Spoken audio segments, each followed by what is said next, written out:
the eye. So this will be given by Pedram Roushan from Google Quantum AI at Santa Barbara. So please go ahead. Thank you. Thanks for giving me this time to talk about our recent works. I try to give a little talk about some of the works we have done after the quantum supremacy experiment. This is roughly the group of us who did the quantum supremacy experiment about 2 years ago.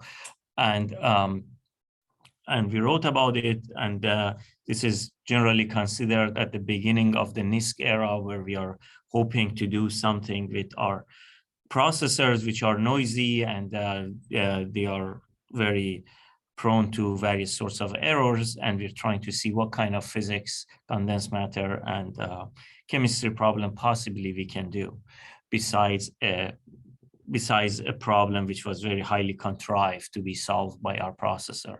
So the current size of the team is kind of twice this. This is a pre-pandemic picture, and the work I'm presenting is really the works that they are doing and the infrastructures that we all put together. During the discussion roundtable, we can go a little more into this, but here roughly is the way I picture what NISQ is going to be about. I mean, you don't need that many more number of qubits to do something interesting, but you need far, far better qubits in terms of being able to do something which is computationally challenging for classical computers. And the chemistry problems are harder for various reasons, because there are electronic problems when we have bosonic excitations and boson statistics. And also the numerical methods, I feel, usually are more advanced and more developed in terms of in chemistry than condensed matter and non-equilibrium dynamic classes. Alternatively, you can just make thousands of qubits and don't make them much better and try to make a logical qubit. But the best way to understand what this is all about, this is very crude, of course. The best way is just to see the examples by the experiments that we have done. And I picked 2 of them. Hopefully, we have time to cover both of them. The first experiment I would like to talk about is the experiment on discrete time crystals. That these are the main people who have done this work and made major contributions to this specific work. It's done in collaboration with theorists from Stanford, Max Planck, and Princeton. So what is the charming physics? What is the exciting news in here? What is makes time crystals worthy of investigation? In a very first, when we started, I thought this is all hype and is not very deep, but then soon I realized, in fact, there is something quite interesting in here, which in a very, very simple and fundamental sense, is profoundly interesting. When you have a crystal, you are saying that you have an order, a spatial order, that the pattern that repeats itself in a space. And you have no difficulty thinking and finding examples of that around you in magnetism, in liquid crystals, in ordinary crystals. You can just see this order very easily. But you start thinking to find patterns that repeat themselves in time. You realize the examples that comes to mind only compose of very few degrees of freedom. You can think of a child on a swing, a parametric amplifier, solar system, a clock. All of these have very few degrees of freedom. And this is for really good reason. It's not accidental. That is just hard to come up with examples of many-body systems that show periodic patterns in time. The reason being that if you do a perturbation, if you do a disturbance in a crystal and you just wait, or this perturbation goes away and the lattice comes back, the spatial pattern restores itself. But if you imagine you have an interacting systems of particles that show some periodic pattern, they are either fine-tuned or they are dumping extra entropy somewhere else. So it's just very hard to imagine they are stable. And there has been no known example of this before this many-body localized based cases that we are discussing in here. It's not impossible by second law of thermodynamics. It's just rather very hard to achieve. So what physicists would do in these cases is promote that case to a definition and then start looking for it, because it's not impossible, it's not forbidden. So the definition is, can you find a system that is isolated and is going to oscillate indefinitely, and a system of many particles? So you cannot cheat this. So there are four main ingredients to this definition. And these four main ingredients essentially translated into four main plots in the manuscript that we wrote. So essentially, this is a more extended definition I have at the bottom. And the manuscript, if you had a chance to read it, or you're interested to read it, is really going over and proving all these components of the definition. And if you're missing one of them, but providing evidence in one of them, essentially you're cheating the definition, and then you can find many examples. So first we got to show that there is a stable phase, and we are not fine-tuned. So for over a range of parameters, the physics that we see is stable. A major challenge is to show that the system is closed and is not open, but in reality, of course, the system is open, and we have to provide experimental evidence for the closed system dynamics, in spite of the fact that our system is coupled to environment and decoherence is happening. So we have to provide an argument for the one versus that, and the signatures of each case. As you might know, is a many-body localized phase. So many-body localized case, I don't know if constitute a phase or not. And so we have to show that all the initial states show the same property, meaning that there is an eigenstate ordering in here. And is a thermodynamic phase, meaning that we got to show that when you go take the system size to infinity, the physics still holds. So, and we do that by finite size scaling. Here is the unitary evolution that we consider is inspired or is related to the transverse field Ising model Hamiltonian. We don't realize the Hamiltonian, we realize the unitary version of it. So it's a kicked version of the Hamiltonian. And we have three layers of gates, and which compose a cycle, and these cycles are going to repeat themselves for forming a Floquet dynamics. The first layer is a single qubit rotations of a value of around the x-axis by angle g. When g is 1, you go from North Pole to South Pole. It followed by a layer of entangling gate, C phase gate, which is C phase gate. And then we also have the option to choose the phases to be distinct from each other, different from each other, randomly chosen.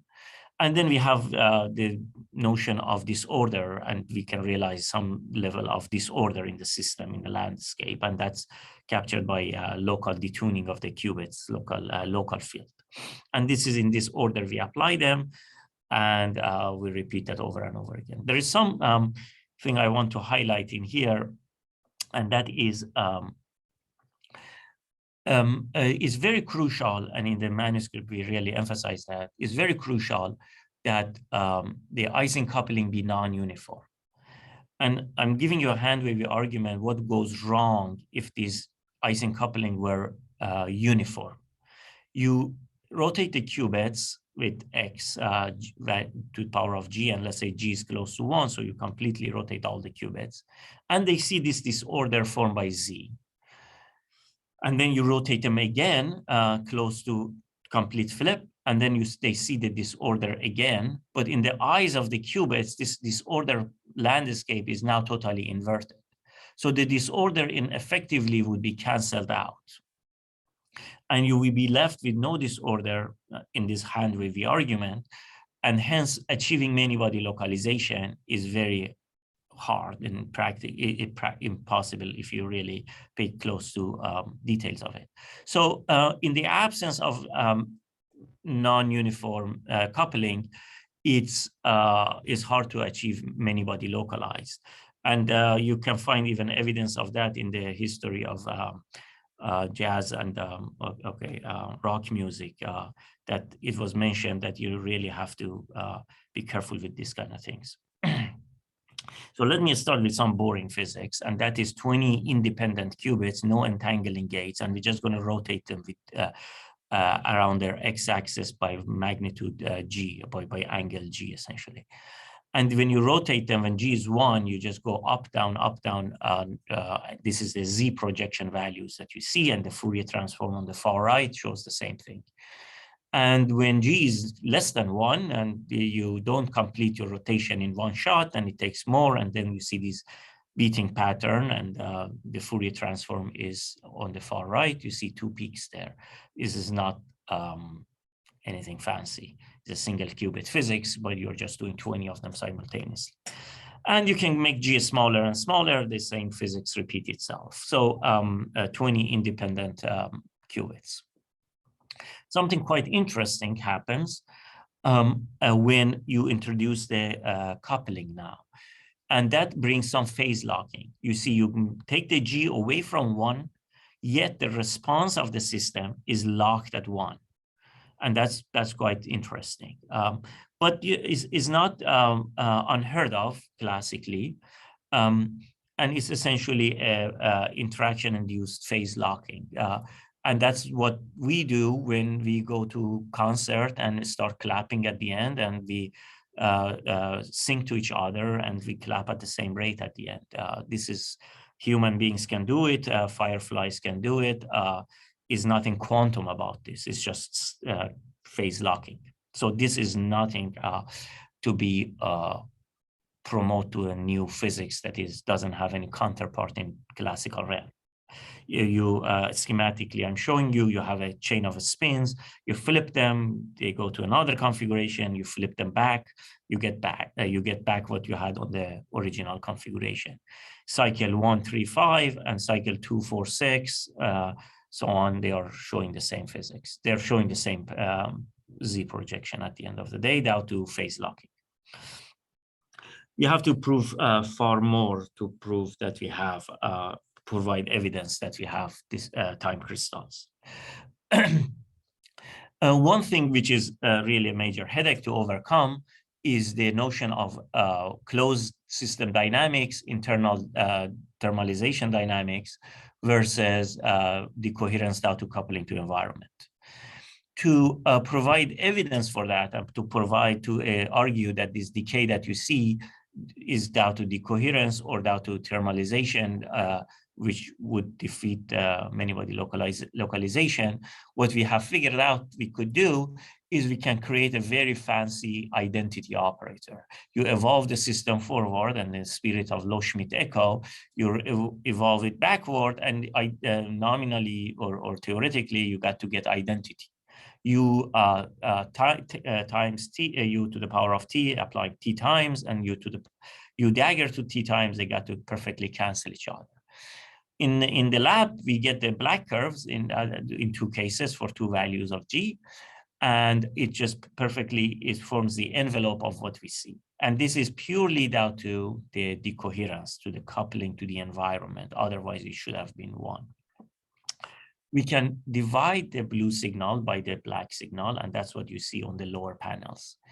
And when g is close to 1, you fully restore, and that's our evidence for indefinite oscillation as far as we can go. We have gone a little further than that, but that's our evidence currently. And however, when g is substantially deviates from 1, it seems you're in a different phase, and even after the definition, your oscillation is totally down. In the middle panels, I'm showing you the space resolved. Is kind of boring. All 20 qubits in this measurement are still showing the same thing.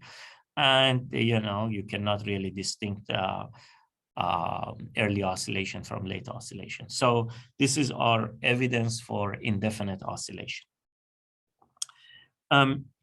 Here we are trying to prove many-body localization and show that we are a member of the many-body localized club.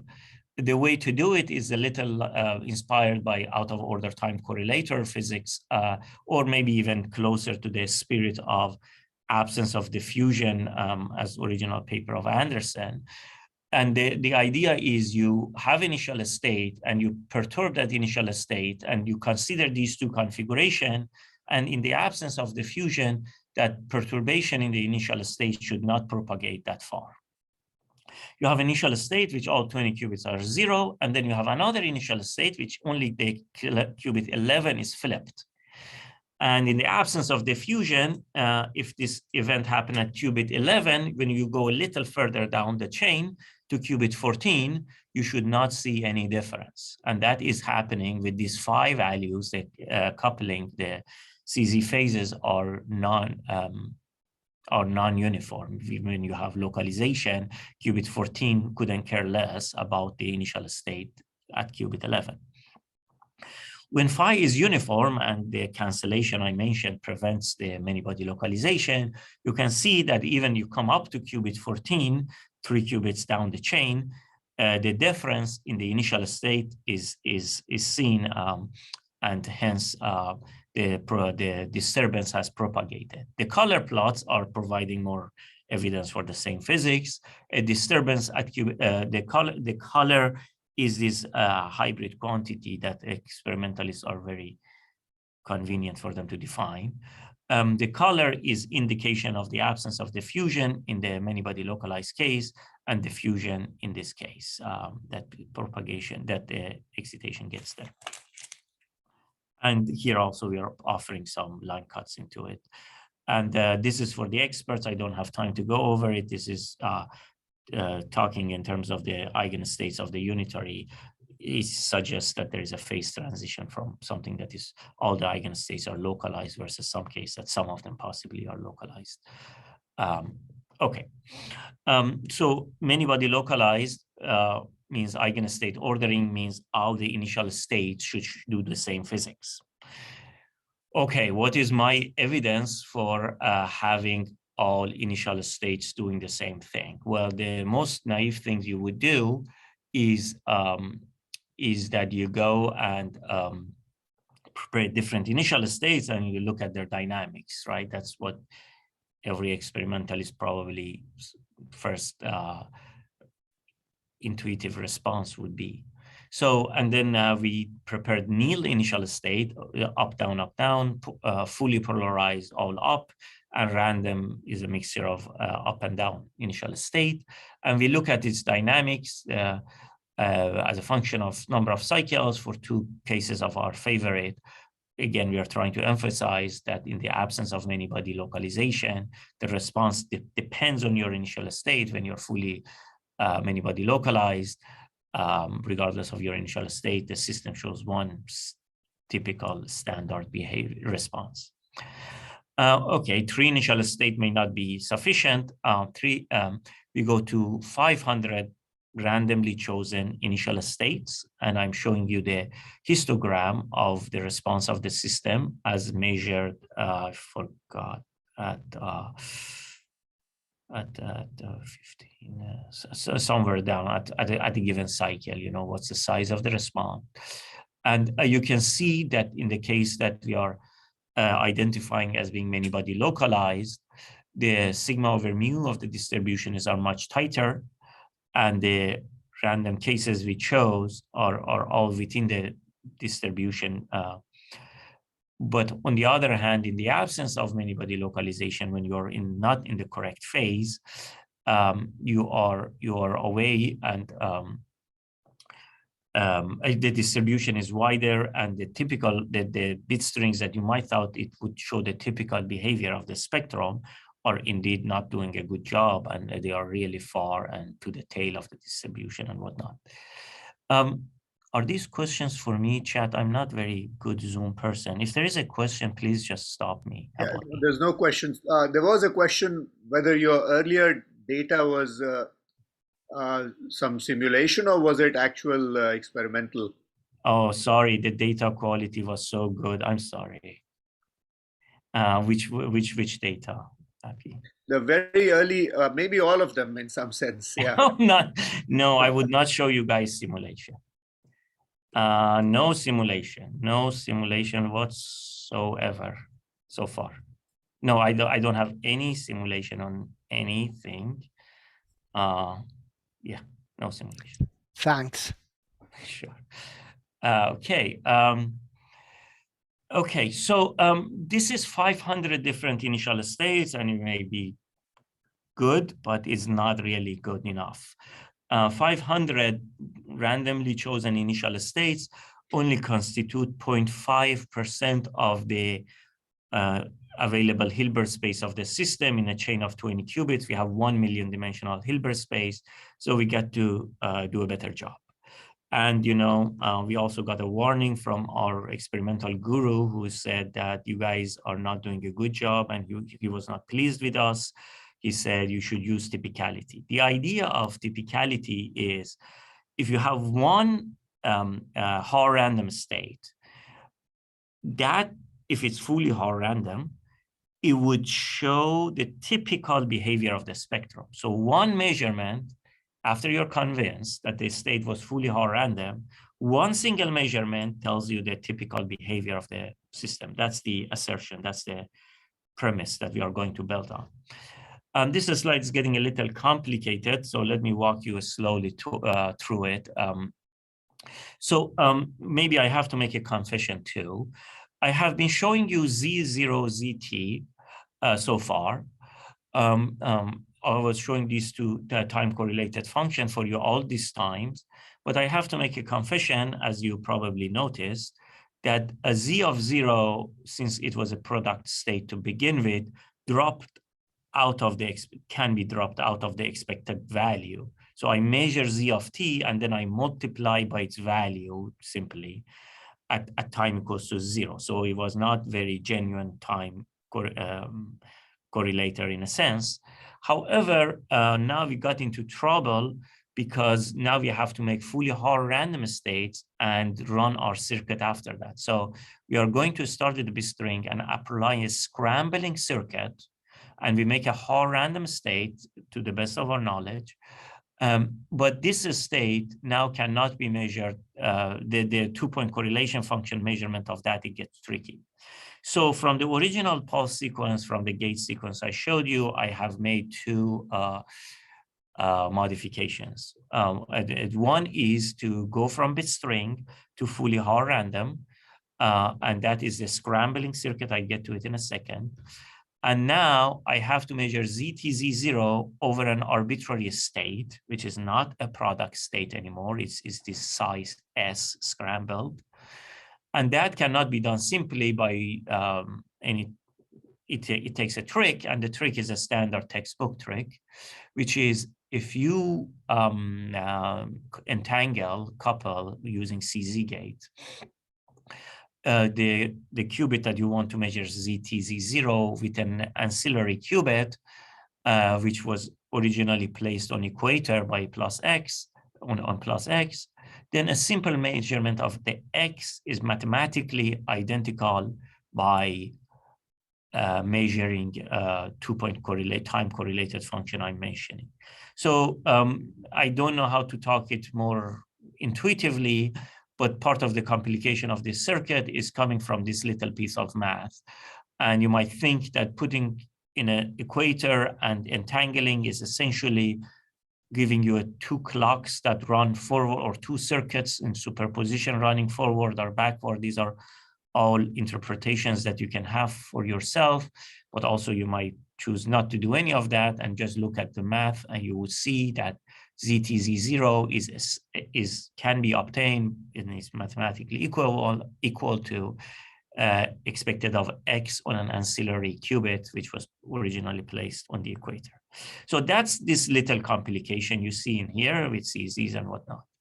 The other piece is about the scrambling. The scrambling circuit is something we are very familiar with. You randomly rotate qubits. I forgot, around some axis with some degrees. Anything is a fair game. It's not that sensitive. And then you have an entangling gate. It's very similar to the quantum supremacy circuit.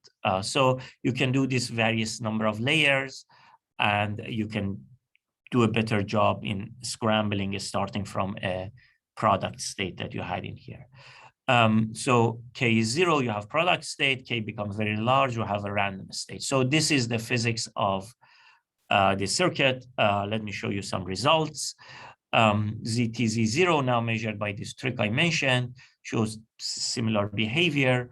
And then again, we can do normalize, and we can see again some typical behavior of the spectrum now. Of course, we can do it for different magnitude and degree of scrambling, and we can do it for different product state, not that it should matter. And you can see as we go do a better job in scrambling by doing bigger number of number of cycles, the distribution get tighter, and now we are really showing the typical behavior of the system, claiming that the whole entire spectrum has just one behavior and one response, and this is the typical response of the system. Last not least, something probably close to the heart of many of you is this Edward Anderson order parameter, which we use to show that our long-range spatial correlation survives the finite size analysis. Well, theorist wants us to go to infinite size. Sorry, we cannot financially afford that, but we can go to smaller sizes. So starting with a chain of 20, we can cut qubits off of the chain and make the chain shorter. The Edward Anderson order parameter shows that when you're above certain number of G, as you go bigger and bigger, in fact, this glass order parameter grows. That's great. So it's not going to fail in the infinite size system. If you're below the transition, below certain G values, if you go bigger and bigger, in fact, you are failing, and this order parameter is going to vanish. Okay, maybe in the next 10 minutes, I can mention about another works, and then I probably leave 5 minutes for question. Is that fair? Okay. Or maybe I take questions now. I don't know. Let's just accumulate the questions to the end. There is another piece of work that Joel also mentioned. He also highlighted the number of authors. This is done in collaboration with Frank Polman and Michael Knapp and their students, and Christina Knapp, which moved to Microsoft. So the idea, probably you guys know this physics better than me, is to realize the ground state of the Kitaev Hamiltonian. And this Hamiltonian is interesting because the ground states of it have topological properties, which is the core and foundation of Toric code and then surface code and all these codes that are essentially topological in essence. We don't have the Hamiltonian. Condensed matter friends of us do the Hamiltonian, but they have their own challenges to realize that and distinguishing various excitations from trivial excitations and whatever. And we don't have the Hamiltonian, so we are not realizing the phase, but we can synthesize the state. But we got to figure out a way to do long-range entanglement. And also we have coherence issues, so we have to be quite quick.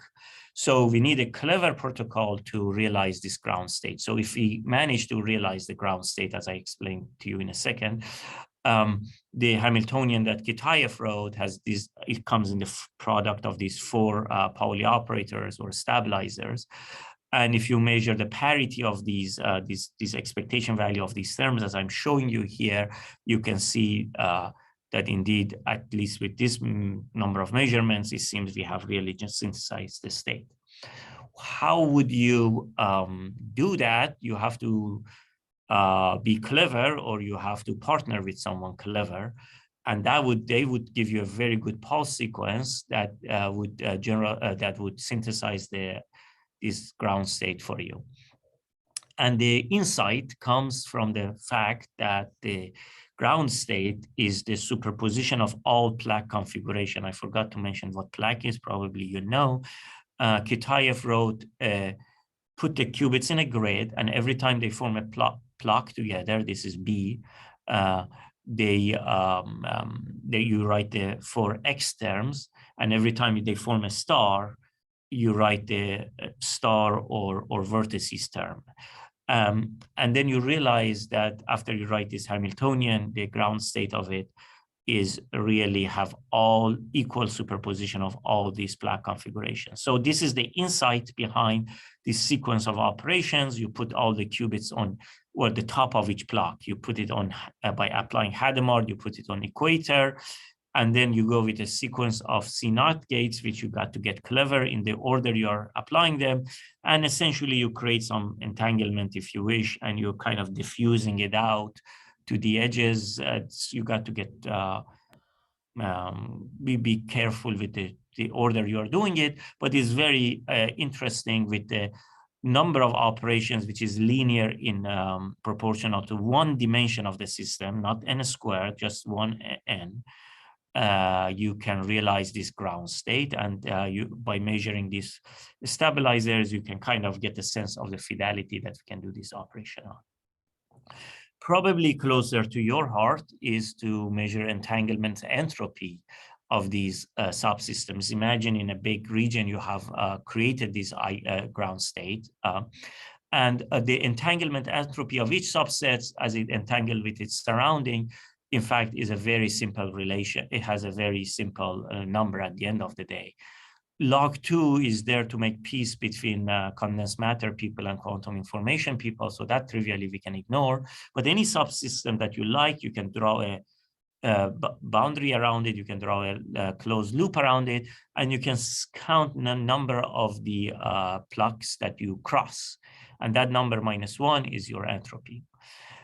So the overall entropy of these systems have 2 contributions. One is from their edge effect. They're proportional to their shape and area. And then there is another topological entropy to the global universal property of the system. So to really extract the topological by measuring subsets, you have to consider this simplest case, or one of the simplest cases, of adding these subsystems in this funny fashion to cancel all the edge effects. You see, when you're adding A, for instance, you're coming A, you're adding these 3 boundaries, 3 edges, and then when you're taking it out, you're taking this region, and then you have taken too much things, so you add A, B, C, and that number is an edge-free contribution measure of the topological entanglement entropy, which there is actually a very definite prediction for it. So, let's look at these 2x2 subsystems, and I'm showing you a histogram. There is, in fact, I have histogram because you can see that I can move my shape of ABC anywhere I like, and then within the shape I can configure it differently. So I have lots of candidates for measure that. And this is the entropy of systems of size 1 in this 2x2 configuration. Subsystems 2, their entropy is close to 2. Subsystems 3, entropy close to 3. And as soon as you go to subsystems larger, as soon as you get to 4, is the first time that you have the notion of interior, and the numbers are just not trivially the number of qubits. So subsystem of 4 qubits could have entropy of 3 or 4, and 5 can have different numbers and so forth. But regardless, you know the number that you anticipate by just counting the number of plugs that you crossed as you draw a loop around it. So there is one technical thing I like to highlight, is that we essentially need to know entropy, and to some point we can just do tomography and then get the purity, to get the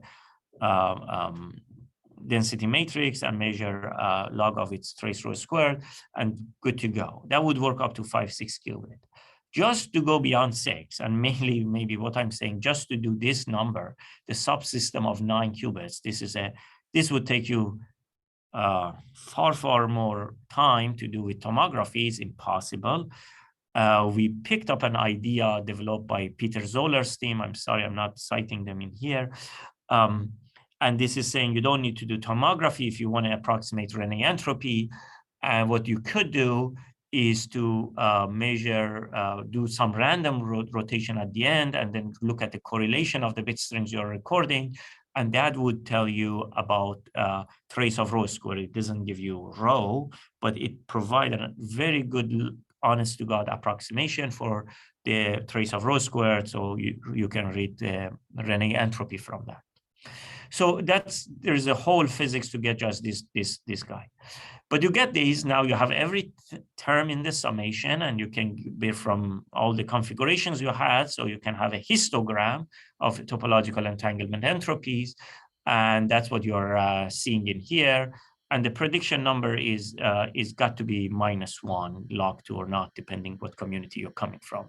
And you can see with good accuracy, we are getting that number.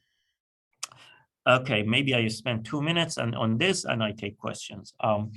So the whole beauty of the, one of the beauties of the Kitaev model is that the degeneracy of its ground state depends on its boundary condition. You can tailor the geometry of the ground, the boundary, the shape you're choosing, and then you can change the degeneracy. So far, everything I have shown to you was not degenerate. This is the first time that we can have degenerate ground states, and we can use that as a logical qubit to the and see how good it is if you don't do any active error correction. So it's similar to the pulse sequence I have shown to you. You can create various states in this logical qubit, or by size of 3 by 3 by 5 by 5, but also taking advantage of the topological nature of the ground state and of the states and their properties. We are doing a full measurement of the system, and if you see some of your plugs are turning red, you can do the simplest algorithm to post correct or flip enough number of qubits so you restore this this shape. Okay, so this is just something we do with hand after a while, and see if we do passive error correction, how good you can do it. And this is some measurement of T1, essentially, for these logical qubits. Top and bottom are the same thing for 3 and 5, 3 by 3, 5 by 5. Okay, it's a bit crowded. Let me see. Well, you put a qubit on let's just walk through top one. You put the qubit on equator and you don't, well, okay, let's go with this, right? You put a qubit, excite the qubits, and it's going to get bad and bad as time goes by, even if you do this no, without the correction. So, and then you come and do a correction and it gets better, but it's not super better, right? It's just and the same story goes with putting a qubit on equator or logical equator, and and you measure it again, and you see error in it. You do a little clever thing. You do the correction I mentioned, and you get better, and you do some spin echoing and some microwave tricks. It gets slightly better, and you kind of they tank out and they bottom out here. You go to 5 qubits, hoping that more is better, probably, it turned out that is not much better. So we really need good active error correction and whatnot. And if you were thinking there is a free lunch and you can just put lots of faulty qubits together and all of a sudden you have a protected qubits, I mean, is as good as single qubit. It didn't gain substantially better or substantially worse. Let me finish here with summarizing it, and actually I can ask, I'm answering question, and also I can ask a question myself. I have a quiz if you're interested. Realizing topological order, it was challenging and we had to do certain tricks to do it. And essentially the underlying physics, underlying experimental effort on all these NISQ experiments is that anything that you touch, you would run into experimental and hardware issues that our effort on daily basis is to push these frontiers. Thank you. Well, thank you, Pedram. If I can ask a clarifying question before others maybe How did you apply the periodic boundary condition in your system? We did I not. We missed did that. not. Oh, you didn't apply it. Okay, so then. So then you get the degenerate. Let me see. The degeneracy of the ground state is really sensitively depend on these tiny things that you could choose to include or not include. What are those numbers? These are the measurements of parity. So for instance, this 99 is ZZ of these two qubits. When you come inside is ZZZZ of these four. Do I say it correctly? The blue, one in the ground state? Once you have got into ground state, once you have done the pulse sequence, yes. Right. It meant all of them meant to be one, essentially. But that's how well we can do it. Okay, we have a question from Andre.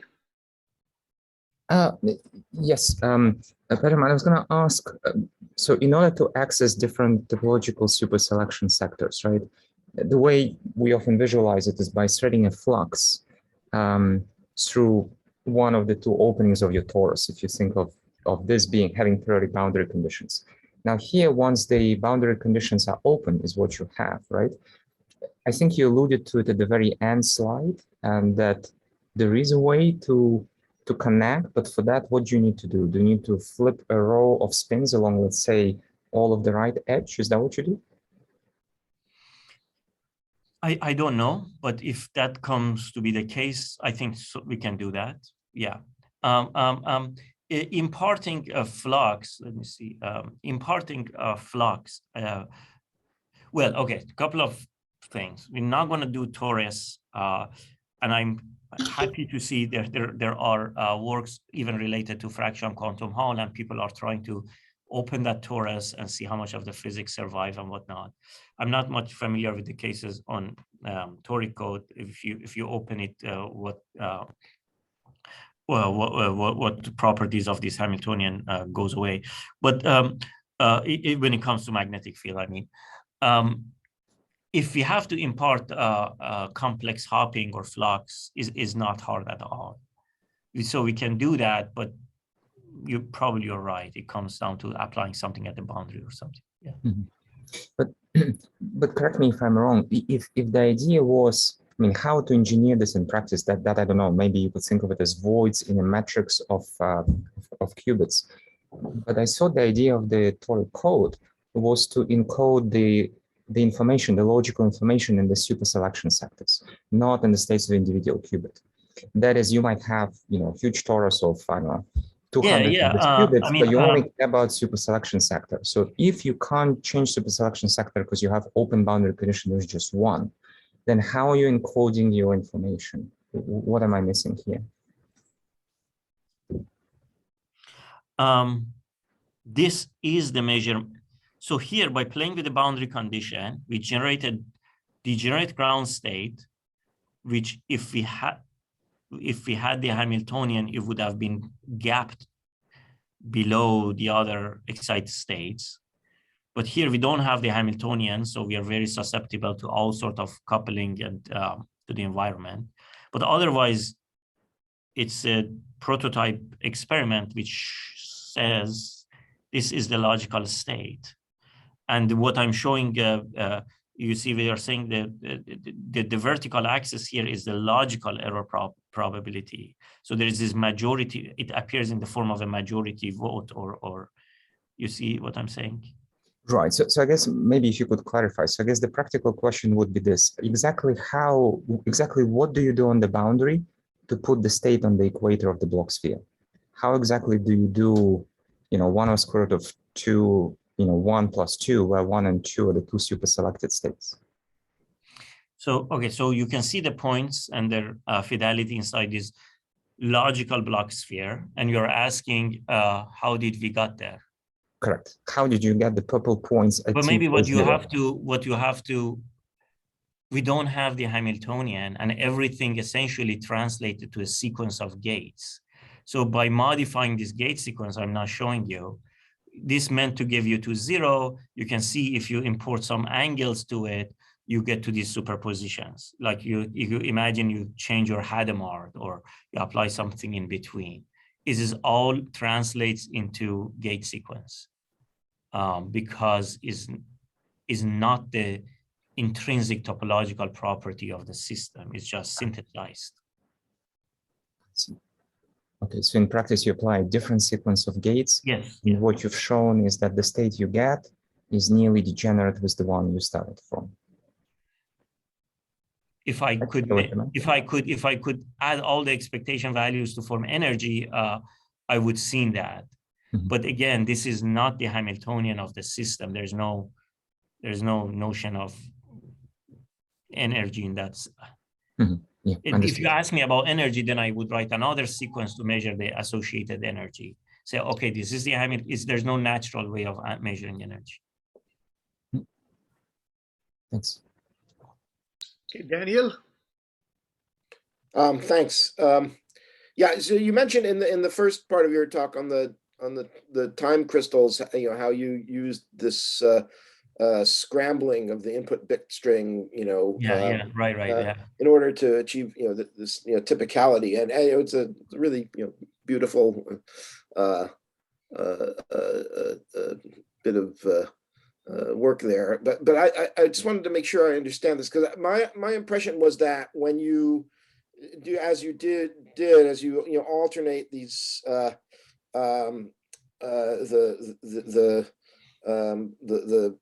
the single qubit operations and then the 2 qubit ones, that you're these alternating layers of the random single qubit rotations and interleaved with the quantum controlled Z gates, that in fact would generate not really a true Haar random distribution, but something the quantum information people call it a 2 design, where averaging with respect to that distribution, if you average any order 2 polynomial in the local spin operators, that would give you the exact results with respect to the Haar measure, and that if you did do the full Haar average, that those histograms would be infinitely narrow. Is that correct? To the best of my knowledge, single qubit rotations and CZ were, in fact, one of our candidates for quantum supremacy. So it should give you Haar. It just takes more time, but at the end, it is as good as ISWAP that we end up using. So it should give you Porter-Thomas, and it should be Haar as far as I know. But you might need like exponentially. I mean, I'm just wondering, you're totally saying it doesn't, or is maybe some? I think for when you have n equals 20 qubits and 20 layers, that my understanding was that's not enough layers. No. I did. Oh, I can assure you there is nothing we can do that. Yes, that there is. Okay. Yeah, there's always this theoretical discussion that this is not truly Haar and is not close enough. We never could make theorists happy on this regard. I understand. No, it's a beautiful result. I mean, it's clearly narrowing as you But in an abstract, but you also note that the whole idea is pure state, right? Pure state randomly from Hilbert space. I have also very limited time. If K, I could just go to K of 200, but then the whole thing would be decoherent, and I don't have the notion of closed system to even make. So, right, in one sense, there's these theoretical discussions that nothing is truly Haar random, and you have to go much deeper and all that kind of thing. But these are so beyond us that we just tend to ignore.